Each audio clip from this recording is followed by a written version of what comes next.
مولانا فضل الرحمان بھی ایگری ہیں، اس میں تمام پارٹیز ایگری ہیں سوائے شہباز شریف صاحب کے، وہ بھی ایگری ہیں، پر وہ یہ کہتے ہیں اسی کیئر ٹیکر سیٹ اپ کو ایکسٹینڈ کیا جائے۔ آپ کو یاد ہوگا میں نے اپنے پہلے یا دوسرے ویلاگ میں ایک ویلاگ کیا تھا، وہ میں کوشش کروں گا اگر پروڈیوسر صاحب کو مل جائے تو وہ اس کا ایک کلپ بیچ میں لگا دیں۔ یہ آج سے بات ہوگی کوئی 2-3 ماہ پہلے کی، کہ اس میں نے ویلاگ کیا تھا کہ جو چیف سیکرٹری پنجاب اس وقت تعینات ہوئے ہیں، میں کہاں کی کڑی کہاں سے جوڑا ہوں، بس اندازہ لگا لیں کہ چیف سیکرٹری پنجاب جو نئے تعینات ہوئے ہیں، جیسے ہی کیئر ٹیکر گورنمنٹ کا اعلان ہوا اسی دن ان کی پوسٹنگ ہو گئی اور پہلے چیف سیکرٹری کو جو ہے وہ فارغ کر دیا گیا۔ اب پہلے چیف سیکرٹری بھی بڑے مطلب ہمبل اور بڑے ڈیڈیکیٹڈ اور بڑے کمپرومائزنگ سے آفیسر شمار ہوتے ہیں، بڑے پروفیشنل آفیسر میں ان کا شمار ہوتا ہے، پر ان کو کیوں لایا گیا؟ ان کو جس اینڈ سے لایا گیا، یہ ایک کیریئر افسر ہیں زاہد زمان صاحب۔ زاہد زمان صاحب جو ہیں وہ اپنے فیوچر پہ اور اپنے نوکری پہ کوئی کمپرومائز نہیں کرتے۔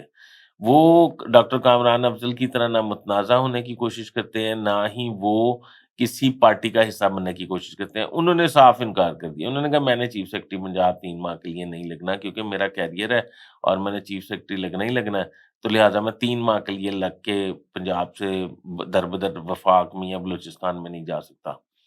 تو انہیں یہ یقین دہانی کرائی گئی، یہ میں نے اپنے پروگرام میں کہا تھا کہ انہیں یہ یقین دہانی کرائی گئی یہ 3 ماہ کا سیٹ اپ نہیں ہے، آپ اس کو قبول کر لیں۔ تو میرا یہ خیال، میرا ذاتی طور پہ خیال یہ ہے کہ جس طرح وزیر اعلیٰ پنجاب اس وقت نگران وزیر اعلیٰ پنجاب کام کر رہے ہیں، ایکٹیویٹیز کر رہے ہیں، بہت اچھی ایکٹیویٹیز کر رہے ہیں، عوامی فلاحی میں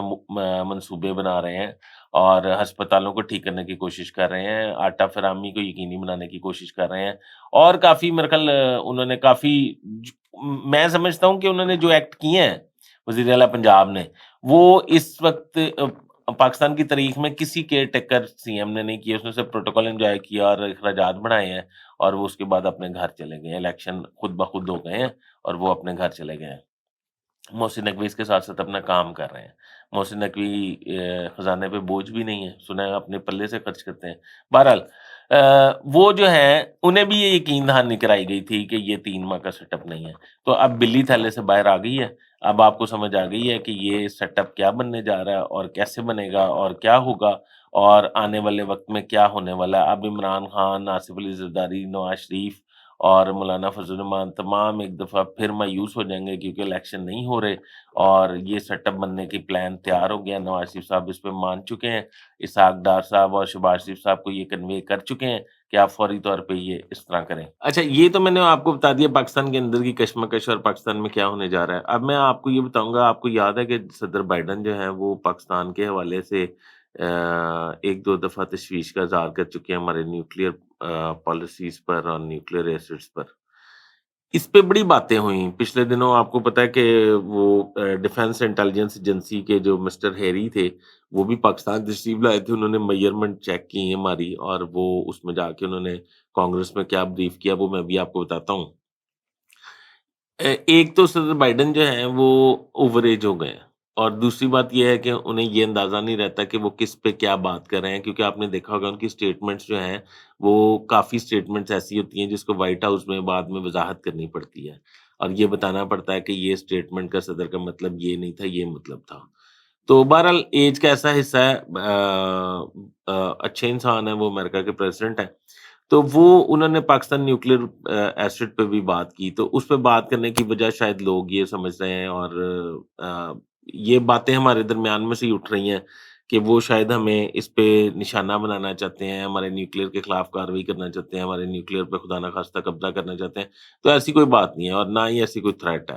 جو میں نے انویسٹیگیٹ کیا ہے اس میں ایسی کوئی تھریٹ نہیں ہے۔ جو نیشنل ڈیفینس، جو ڈیفینس انٹیلیجنس ایجنسی کے مسٹر ہیری ڈی جی آئے تھے پچھلے دنوں، انہوں نے پوری سروے کیا ہے۔ ڈی جی کا آنا غیر معمولی بات تھی، ویسے ان کے مطلب جونیئرز آتے تھے، پر یہ میرے خیال بائیڈن کی سٹیٹمنٹ اور کانشیس ہونے کے بعد وہ شاید خود آئے تھے۔ انہوں نے پوری میئرمنٹس پوری کی ہیں اور کانگریس میں جا کے بریفنگ دی ہے کہ پاکستان کے نیوکلیئر ایسٹ جو ہیں وہ بالکل محفوظ ہاتھوں میں ہیں اور بالکل سیکیورٹی میئرز کو پورا کرتے ہیں، اور کوئی خطرے کی کسی قسم کی کوئی بات نہیں ہے۔ تو اس لیے میرے خیال بائیڈن کی بات کو کوئی زیادہ سیریس نہیں لینا چاہیے، اور بائیڈن کا یہ خیال تھا کہ جمہوریت کا فقدان ہے، آرمی ملٹری بڑی پاورفل ہے، تو ملٹری پاورفل ہے تو ملٹری کو پتہ نہیں ہے کہ نیوکلیر پاور زیادہ سیف رکھنی ہے۔ تو بہرحال انہوں نے ایسے ہی ایک الزام تراشی کی ہے، اور پچھلے دنوں آپ کو پتہ ہے وہ یہ الزام تراشی کس طریقے سے کر رہے تھے، وہ یہ الزام تراشی کر رہے تھے، سب سے پہلے وہ نام لیتے تھے ہنگری کا۔ ہنگری میں 2012 میں 2012 میں 12 سے اپوزیشن کو جو ہے وہ دیوار کے ساتھ لگا دیا گیا، اپوزیشن پس گئی ہے، اور 2012 سے وہ پرائم منسٹر حکومت کر رہے ہیں، اور ججز جو ہیں وہ بھی ان کی مٹھی میں ہیں، یعنی کہ ان کے زیر اثر ہیں، عدلیہ بھی ان کے زیر اثر ہے، اسٹیبلشمنٹ بھی ان کے زیر اثر ہے، اور وہ 2012 سے حکومت کری جا رہے ہیں۔ اور دوسری بات انہوں نے اٹلی کی اٹلی میں جو وزیر اعظم بننے آ رہی ہیں وہ ان کا تعلق ایک انتہا پسند جماعت سے ہے۔ وہ انتہا پسند جماعت سے تعلق تو رکھتی ہیں، کبھی اسے اون کر لیتی ہیں، کبھی ڈس اون کر لیتی ہیں، تو اس وجہ سے وہ اٹلی کے خلاف بھی بات کرتے ہیں، اور امریکہ کے حوالے سے بھی انہوں نے بات کی۔ میں یہ پاکستان کے حوالے سے بھی انہوں نے بات کی۔ میں یہ سمجھتا ہوں کہ اٹلی اور ہنگری جیسے حالات ابھی پاکستان میں نہیں ہوئے۔ پاکستان ایک محفوظ ہاتھوں میں ہے، اور ہمارے جو ملٹری سربراہ ہیں وہ بڑے سینسیبل اور بڑے پروفیشنل سولجر ہیں، سیاچین پہ سرو کر چکے ہیں، اور ویسے بھی وہ کم گو ہیں، اور میں یہ سمجھتا ہوں کہ اے پولیٹیکل ہونے میں انہوں نے کوئی کسر نہیں چھوڑی، اور اگر یہ تجویز حکمرانوں کی طرف سے، پارلیمان کی طرف سے، اسٹیبلشمنٹ سے ڈسکس کی جائے کہ 2 سال کے لیے ٹیکنوکریٹس اور ڈپلومیٹس کو ملا کے حکومت بنائی جائے، اور وہ اس کی اکانومی، اس کا داخلہ، اس کی معیشت، اس کی لا اینڈ آرڈر، اس کی ساری چیزیں جو ہیں وہ درست کریں، اور پھر ہم خراب کرنے کے لیے پولیٹیشینس کو دے دیں، تو شاید انہیں کوئی اعتراض نہیں ہوگا، کیونکہ یہ پارلیمان کا فیصلہ ہوگا۔ شاید وہ یہ سمجھیں گے کہ یہ بہتر ہے، کیونکہ اس وقت جو حالات ہوئے ہیں وہ بہت ہی برے ہیں، اور ہمارا بہت برا میسج جا رہا ہے۔ دیکھیں ہمارے نیوکلیر پہ بات ہونا شروع ہو گئی ہے، ڈر کی تو کوئی بات نہیں ہے، پر بات ہونا شروع ہو گئی ہے۔ ناظرین، ہمیں حالات خود ٹھیک کرنے ہوں گے۔ ناظرین، آج یہ دوسرا رمضان المبارک ہے، آپ کو اللہ تعالیٰ بہت بہت اپنی رحمتوں سے نوازے، اور آپ پر اپنی کرم نوازی کرے، رمضان کی برکتیں تمام آپ سمیٹتے رہیں۔ میرے لیے دعا کیجیے گا، اپنے کمنٹس میں بتائیے گا میرے پروگرام کے حوالے سے، اور میرا چینل سبسکرائب کر لیں، بیل آئیکن کو دبا لیں۔ اپنے ہوسٹ فیصل ادریس پٹ کو اجازت دیجیے۔ اللہ حافظ۔